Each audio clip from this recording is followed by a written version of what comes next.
Hello friends, நீங்கள் கேட்டுக்கொண்டிருப்பது தேனருவி தமிழ் நாவல்ஸின் சாபமாய் வந்த என்னுயிரே. வாசிப்பது நான் உங்கள் பவஸ்ரீ அபி. அத்தியாயம் 115.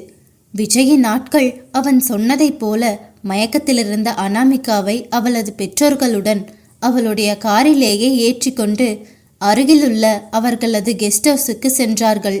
அதற்கு பிறகு அங்கே இருக்க பிடிக்காமல் விஜய் தானும் கிளம்பி யாரும் தன்னை தொந்தரவு செய்யக்கூடாது என்று நினைத்து காஞ்சிபுரத்தில் உள்ள அவனது கெஸ்ட் ஹவுஸை நோக்கி பயணித்தான். அவன் பயணம் முன்னோக்கி செல்ல செல்ல அவனது நினைவுகள் பின்னோக்கி சென்று கொண்டே இருந்தது. அவன் பிறந்ததிலிருந்து இன்று வரை அவனது வாழ்க்கையில் நடந்த ஒவ்வொரு நிகழ்வுகளையும் நினைத்து பார்த்து அத்தனை இன்ப துன்பங்களையும் கடந்து வந்து இப்போது தனது வாழ்க்கை இப்படி இங்கே நிற்கிறதே, அடுத்து என்ன செய்ய என யோசித்தபடி இருந்தான். அமுதா இப்போது தங்கியிருக்கும் கிராண்ட் பேலஸ் ஹோட்டலுக்கு முன்னே சென்று தன் காரை நிறுத்திய சஞ்சனா மீண்டும் ஒரு முறை அன்னபூரணிக்கும் வெற்றிக்கும் நன்றி சொல்லிவிட்டு வெற்றியிடம் தனது பிஸ்னஸ் கார்டை கொடுத்து, இதில் என்னோட டீட்டெயில்ஸ் இருக்குது, நீங்கள் இங்கே இருக்கிற வரைக்கும் கூட இல்லை, நீங்கள் உங்கள் ஊருக்கு போனால் கூட உங்களுக்கு ஏதாவது ஹெல்ப் தேவைப்பட்டா கண்டிப்பாக எனக்கு காண்டாக்ட் பண்ணுங்க என்றாள். அதை வாங்க மறுத்த வெற்றி, இதை வச்சுக்கிட்டு நான் என்னங்க பண்ண போகிறேன், உதவி செஞ்சுட்டு அதுக்கு எதையாவது கைமாறா எதிர்பார்க்குற ஆள் நான் கிடையாது. நீங்கள் ஹாஸ்பிட்டல் பில் கட்டுறேன்னு சொன்னதுலையே எனக்கு உடன்பாடு இல்லை. இருந்தாலும் நான் சொன்னதை கேட்காம நீங்கள் பிடிவாதமாக கட்டுவேன்னு கட்டிட்டீங்க. அத்தை பரவாயில்லன்னு சொன்னதுனால தான் நானும் எதுவும் சொல்லலை. நாங்கள் உங்ககிட்ட எதுவும் எதிர்பார்க்கலை, இதை நீங்களே வச்சுக்கோங்க என்றான். அவனுக்கு மீண்டும் தன்னை தொடர்பு கொண்டு பேச விருப்பமில்லை என்றாலும் அவளுக்கு மீண்டும் அவனை சந்திக்க ஒரு வாய்ப்பு கிடைத்தால் நன்றாக இருக்கும் என தோன்றியதால் வலுக்கட்டாயமாக அவன் கையில் தனது கார்டை திணித்த சஞ்சனா, ஏன் அப்படி சொல்றீங்க, நீங்க இன்னைக்கு வேணாம்னு சொல்லலாம், ஒரு வேளை என்னைக்காவது உங்களுக்கு இது தேவைப்படலாம்ல, அப்போ என்னால் இது உங்ககிட்ட கொடுக்க முடியாது, அதான் முன்னாடியே கொடுக்குறேன், வேணாம்னு சொல்லாதீங்க. சும்மா என் கார்டை வச்சுக்கிறதுல என்ன ஆகிட போகுது, உங்களுக்கு என்கிட்ட இருந்து எதுவும் வேண்டாம்னா கூட பரவாயில்ல, நீங்கள் ஃப்ரெண்ட்லியாக எப்போவாவது என்கிட்ட பேசணும்னு ஆசைப்பட்டா கூட எனி டைம் நீங்கள் எனக்கு கால் பண்ணலாம், நீங்கள் பேசினா நான் ரொம்ப சந்தோஷப்படுவேன் என்றாள். பெரிய வீட்டு பெண் சிறிதும் எந்த திமிரும் இல்லாமல் இந்த அளவிற்கு தன்னிடம் மரியாதையுடனும் அன்புடனும் பேசும்போது அவளை முழுவதாக நிராகரிக்க முடியாமல் வெற்றி அவளிடம் அந்த கார்டை வாங்கி தனது சட்டை பாக்கெட்டுக்குள் வைத்து கொண்டு அவளிடம், ஓகே நாங்கள் கிளம்புறோம், நீங்களும் பார்த்து வீட்டுக்கு போங்க என்று சொல்லிவிட்டு அன்னபூரணியுடன் அவர்கள் தங்கியிருக்கும் ரூமிற்கு சென்றான்.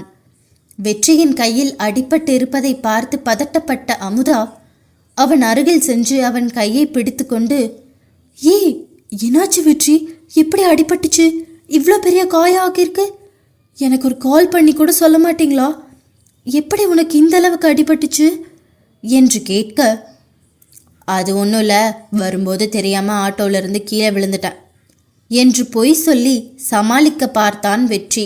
வீட்டில் உள்ளவர்களிடம் எதையும் மறைத்து பழகாததால் அன்னபூரணி உடனே, ஏன்டா இப்படி பச்சை போய் பேசுகிற, நம்ம அமுதா கிட்டேயே நடந்ததை மறைக்கலாமா, அவன் கிடக்கிறான், என்ன ஆச்சுன்னு நான் சொல்கிறேன் என்று ஆரம்பித்து நடந்த அனைத்தையும் அமுதாவிடம் தெரிவித்தாள்.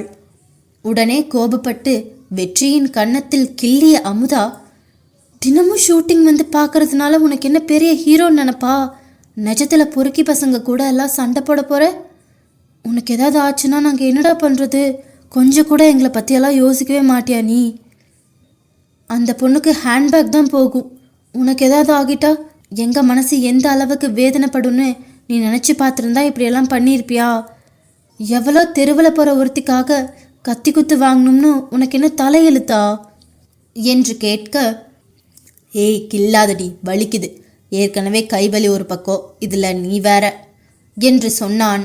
உடனே அவன் கன்னத்தை விட்டுவிட்ட அமுதா, அட போமாமா, உனக்கு கொஞ்சம் கூட அறிவே இல்லை, மற்றவங்களுக்காக யோசிக்கிறதெல்லாம் தப்பில்லை, ஆனால் யாரோ ஒருத்திக்காக இவ்வளோ தூரம் ரிஸ்க் எடுக்கிறதெல்லாம் ஓவரா இல்லையா என்று சோகமாக கேட்க, அவள் தோள்களில் கை போட்ட வெற்றி, அடியே அந்த பொண்ணு பாவண்டி, அந்த பேகு காணாமல் போகும்போது அவ எவ்வளோ பயந்தா தெரியுமா, அதில் ஏதோ அவளோட காலேஜ் ப்ராஜெக்ட் இருந்துச்சாமா. அது ரொம்ப முக்கியம்னு நாங்கள் வரும்போது கூட சொல்லிட்டு இருந்தா. எனக்கு அவளை பார்க்கும்போது கொஞ்சம் உன்னை பார்க்குற மாதிரி இருந்துச்சு. நீ கூட மாடர்னாக ட்ரெஸ் பண்ணால் அந்த பொண்ணு மாதிரி தான் இருப்ப. நீங்கள் 2 பேரும் ஒரே ஹைட்டு தான். எவனாவது உங்ககிட்ட வம்பு பண்ணா நான் சும்மா இருப்பேனா? ஒரு கை பார்த்துட மாட்டேன். அதே மாதிரி தான். கண்ணு முன்னாடி ஒரு பொண்ணு கஷ்டப்படும் போது எப்படி பார்த்துட்ருக்க முடியும் என்று கேட்டான்.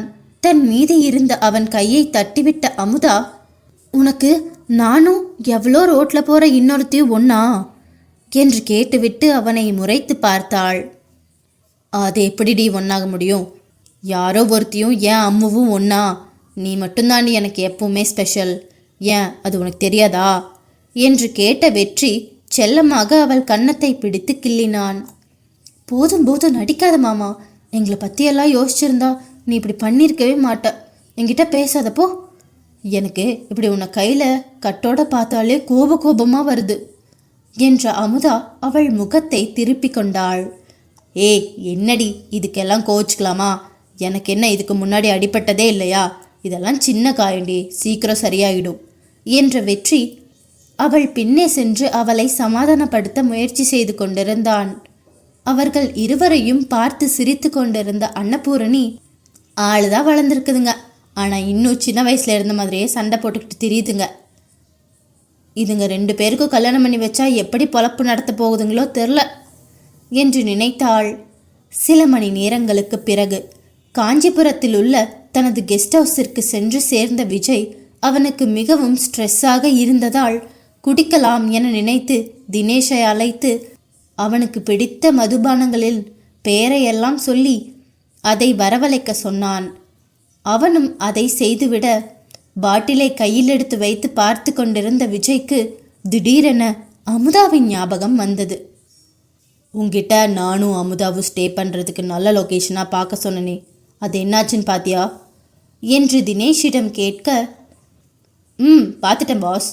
உங்கள் ஃப்ரெண்டுக்கிட்ட ரமேஷ் சாரோட ரிசார்ட் ஒன்று ஈசிஆரில் இருக்குல்ல, அங்கே அமுதாவை ஷிஃப்ட் பண்ணலாம்னு இருக்கேன். ஆல்ரெடி ரமேஷ் சார்கிட்ட பேசிட்டேன்.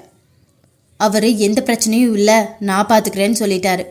அவங்க அங்கே இருக்கிற வரைக்கும் யாராலையும் அவங்களுக்கு எந்த பிரச்சனையும் வராது. அவர் ஆளுங்க அமுதாவை பார்த்துப்பாங்க என்றான் தினேஷ். ஓ, அவங்கிட்ட பேசிட்டியா? இதை பற்றி பேசுகிறதுக்கு தான் அவன் எனக்கு கால் பண்ணியிருப்பான் போல இருக்கு. எனக்கு அட்டன் பண்ணி பேசுகிறதுக்கு மூட் இல்லை, ஸோ நான் கண்டுக்காமல் விட்டுட்டேன் என்றான் விஜய். பரவாயில்ல விடுங்க பாஸ், உங்களை பற்றி அவருக்கு தெரியாதா? நீங்கள் சொன்ன மாதிரி நைட்டோட நைட்டாக அமுதாவையும் அவ கூட வந்தவங்களையும் நம்ம அங்கே ஷிஃப்ட் பண்ணிடலாம் என்று தினேஷ் சொல்ல எதையோ தீவிரமாக யோசித்து கொண்டிருந்த விஜய், பட் அது பப்ளிக் ரிசார்ட், எப்போ வேணால் யார் வேணால் அங்கே வருவாங்க. அப்படி வர்றவங்க யாராலேயாவது அவளுக்கு ப்ராப்ளம் வந்தால் என்னடா பண்ணுறது என்று விஜய் கேட்க, அப்படியெல்லாம் எதுவும் ஆகாது சார். நீங்கள் அந்த பொண்ணுக்காக ரொம்ப யோசிக்கிறீங்க. ரமேஷ் சார் ரெசார்ட்டு எவ்வளோ சேஃபான பிளேஸ்ன்னு உங்களுக்கே தெரியும். எத்தனை பேர்த்த யாருக்கும் தெரியாமல் தனியாக தூக்கிட்டு போய் நம்ம அங்கே வச்சு மிதிச்சிருப்போம். எனக்கு தெரிஞ்சு 2-3 மர்டர் கூட பண்ணியிருக்கோம். அதையெல்லாம் பண்ணும்போதே நம்ம பெருசாக எதுவும் யோசிக்கலை. இவங்க சும்மா அங்கே போய் தங்க தானே போகிறாங்க பாஸ். அதுக்கு என்ன, எப்பயும் இருக்கிறத விட வேணா நம்ம எக்ஸ்ட்ரா ப்ரொடெக்ஷன் கொடுக்க சொல்லலாம். முதல்ல அமுதா அங்கே இருக்க போகிறதே யாருக்கும் தெரிய போகிறதில்ல. அப்புறம் யாரால் அந்த பொண்ணுக்கு பிரச்சனை வரப்போகுது? இருக்கிற பெண்டிங் ஒர்க்கை சீக்கிரமாக முடிச்சுட்டு அந்த பொண்ணை ஊருக்கு அனுப்பி விட்டுடலாம் பாஸ், அதுதான் நமக்கு நல்லது என்றான் தினேஷ். அவன் என்ன சொன்னாலும் அமுதாவை எங்கேயோ தூரத்தில் தனியாக இன்னொருவன் பாதுகாப்பில் விட்டுவிட்டு அவனால் இங்கே நிம்மதியாக இருக்க முடியவில்லை. அதனால் சில நொடிகள் அமைதியாக எதையோ யோசித்து பார்த்த விஜய், அமுதாவை நம்ம சீக்கிரட்டாக கூட்டிகிட்டு வந்தா அவள் எங்கே இருக்கான்னு யாருக்கும் தெரிய போகிறதில்ல. அப்புறம் என்ன, பேசாமல் அவங்கள நீ இங்கே வர வச்சிரு. அவள் என் கண்ணு முன்னாடி இருந்தால் பத்திரமா இருக்கான்னு எனக்கு நிம்மதியாக இருக்கும் என்றான். காதல் மலரும்.